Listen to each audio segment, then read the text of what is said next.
Hello everyone, welcome back to our channel of Little Master Public School.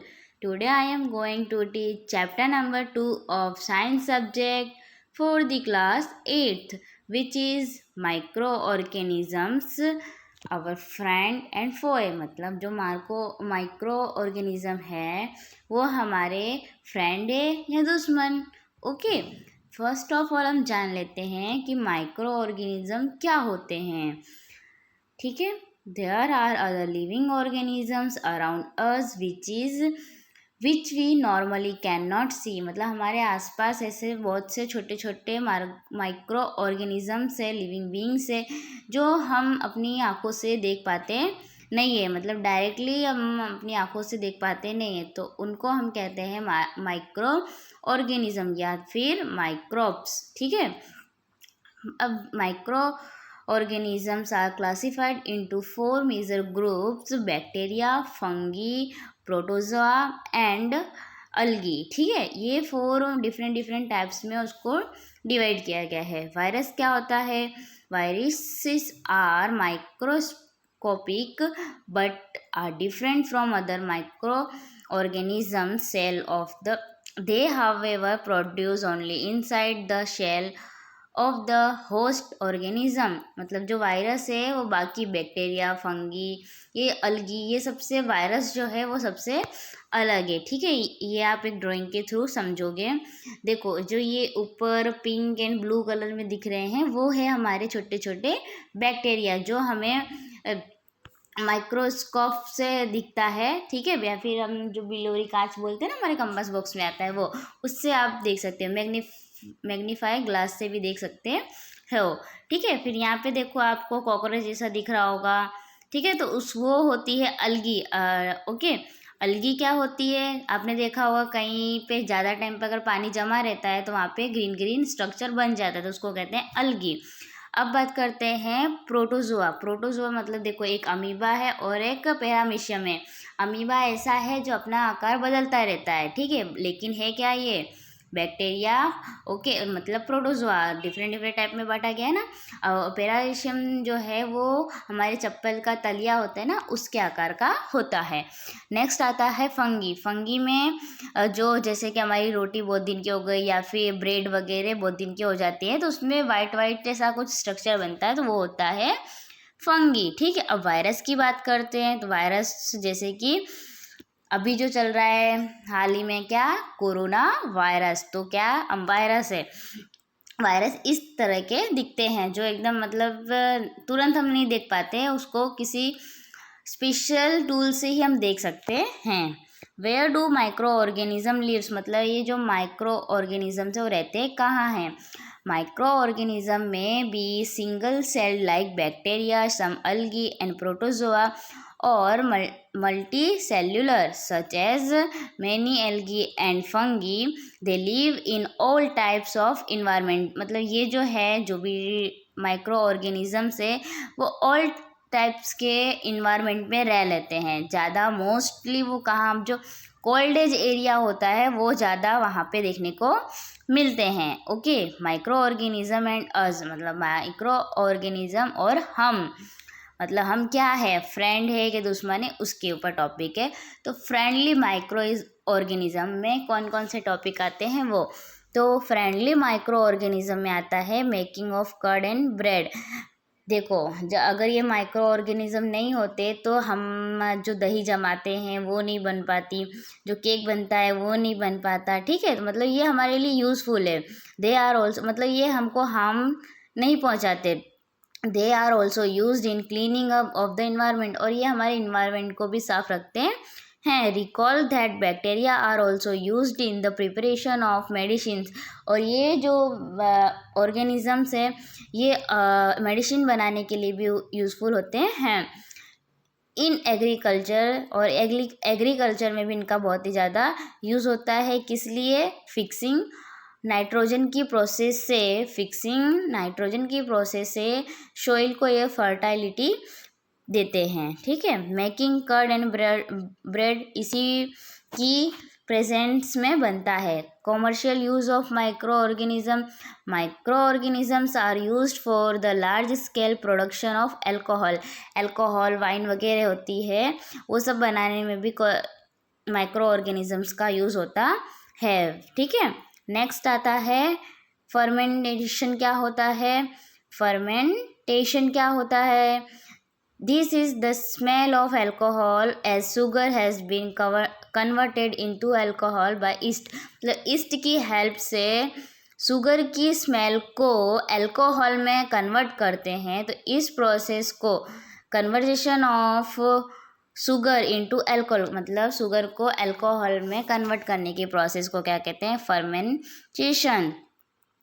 Medical use of micro organism, medical में किस तरह use होता है। The source of this medicine is organism, मतलब एक तरह से हम ये भी कह सकते हैं कि जो मेडिकल का सोर्स है वो कौन है, माइक्रो ऑर्गेनिज्म। दिस मेडिसिन किल और stop the growth of the disease, मतलब जो ये छोटे छोटे माइक्रो ऑर्गेनिज्म होते हैं क्या, कई कई बीमारियों को ख़त्म भी करते हैं। ठीक है, और इस तरह की मेडिसिन को क्या कहते हैं, एंटीबायोटिक्स। क्या कहते हैं, antibiotics.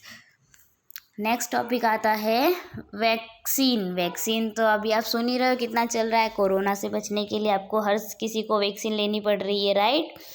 When a disease carrying microbe enters our body, मतलब जब ये माइक्रोब्स हमारी बॉडी में प्रवेश कर जाते हैं, the body produce antibiotics to fight the inventor, मतलब कि हमारी जो बॉडी है वो एंटीबॉडीज प्रोड्यूस करती है जिससे कि वो उस वायरस से लड़ सके, राइट। इसीलिए हमें सबको सलाह देनी चाहिए कि सभी वैक्सीन जरूर लगवाए। ठीक है, a world wide campaign against smallpox has finally led to list, मतलब यहाँ पे हमें इंक्रीजिंग सॉइल फर्टिलिटी, मतलब सॉइल में फर्टिलिटी किस तरह बढ़ती है। तो देखो, जो हम मैनर बनाते हैं, फर्टिलाइज़र्स बनाते हैं डिफरेंट तरह के, तो वो हमारे जो एग्रीकल्चर सेक्शन है उसमें बहुत ही ज़्यादा हेल्पफुल रहता है।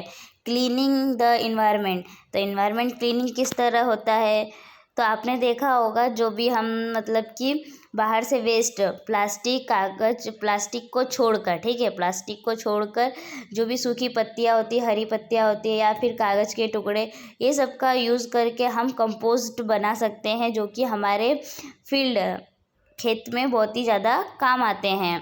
हार्मफुल माइक्रो ऑर्गेनिज्म, अभी तक हमने क्या पढ़े, यूजेस, अब हम उसके जो नुकसान होते हैं वो देखेंगे।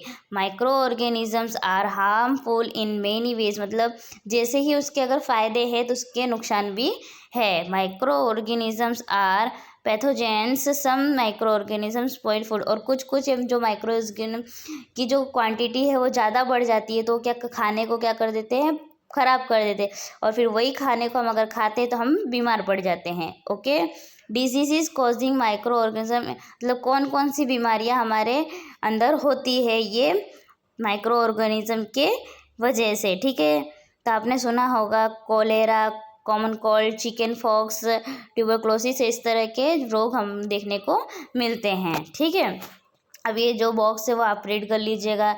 डिजीज़ ड्यूरिंग माइक्रो, मतलब एनिमल्स में कौन कौन से डिजीज़ देखने को मिलते हैं, तो जैसे कि anthrax is a dangerous human and cattle disease is caused by bacteria, bacteria से होने वाला सबसे डेंजरस जो डिजीज़ है वो क्या है, एंथ्रैक्स, जो कि एनिमल्स और ह्यूमंस में बहुत ही ज़्यादा देखा जाता है। Disease causing micro organism in plants, plants में क्या होता है, तो प्लांट्स में ऐसा होता है कि अगर वो चीज़, मतलब वो बैक्टीरिया अगर प्लांट में जाता है तो वो प्लांट का ग्रो अप अच्छी तरह से होता नहीं है। The disease reduce the yield of crop, मतलब उसकी बढ़ावा को कम कर देता है। They can be control by the use of certain chemicals, तो अगर हमें ये बैक्टीरिया से हमारे प्लांट को बचाना है तो हम अभी के टाइम पे केमिकल का यूज़ करके वो माइक्रोब्स को मार सकते हैं। ठीक है, यहाँ पे देखो टेबल दिया गया है, वो आप लर्न कर लीजिएगा। सेकंड है फूड पॉइजनिंग। हम बोलते हैं ना, डॉक्टर के पास जाते हैं, डॉक्टर फिर हमसे जब हमारा पेट खराब होता है तो पूछते हैं, तो फूड पॉइजनिंग हुई, इसका मतलब हमने कुछ गलत सलत खा लिया होगा, इसलिए हमारा पेट खराब हो गया होगा। ठीक है, तो फूड पॉइजनिंग इसीलिए होती है क्योंकि उसमें बैक्टीरियाज और इंसेक्ट छोटे छोटे प्रवेश करते, वही हमारे पेट में चले जाते हैं। अब फूड प्रिजर्वेशन क्या होता है? फूड प्रिजर्वेशन मतलब अगर हम खाने को व्यवस्थित रखें, खुला ना रखें, जहाँ पे बहुत सारी हाउस फ्लाई होती है तो उन अगर वो खुले में वो घूम रही है तो वो कहीं से भी घूम के आती है, फिर वो आपके खाने के ऊपर बैठती है, तो वो गंदगी वहाँ पे छोड़ के जाती है और वही खाना फिर हम खाते हैं, तो ये चीज़ क्या होती है? फूड पॉइजनिंग होती है। ठीक है, तो इसलिए हमें खाना जो होता है हमारा, उसे बहुत ही अच्छी जगह पे संभाल के रखना चाहिए, फिर ही उसका यूज़ करना चाहिए, उसे कहते हैं फूड प्रिजर्वेशन। ठीक है, केमिकल मेथड होता है, प्रिजर्वेशन बाय कॉमन सॉल्ट, मतलब अलग अलग मेथड होते हैं जिससे हम हमारे फूड को बैक्टीरिया और अलगी वगैरह से हम बचा सकते हैं। ठीक है, लास्ट टॉपिक आपका आता है नाइट्रोजन फिक्सेशन। नाइट्रोजन फिक्सेशन के लिए आपको ये पूरा सर्कल जो है, नाइट्रोजन सर्कल जो है, ये पूरा आपको लर्न करना होगा कि ये प्रोसेस किस प्रकार होती है। फर्स्ट ऑफ ऑल प्लांट जो होता है हमारा, सॉइल जो होती है, सॉइल में से प्लांट जो है वो क्या करता है? नाइट्रोजन को एब्जॉर्व करता है। ठीक है, फिर इस तरह जो भी है प्रोसेस चलती है, तो ये आप एक बार रीड कर लीजिएगा और अपनी नोटबुक पे भी ड्रॉ कर लीजिएगा। ठीक है, बाकी आपको जो टॉपिक समझ में नहीं आते हैं तो आप पूछ सकते हो। ओके, आई होप जो भी मैंने समझाया है वो आपको अच्छी तरह से समझ में आए होंगे। Okay then, thank you for watching this video.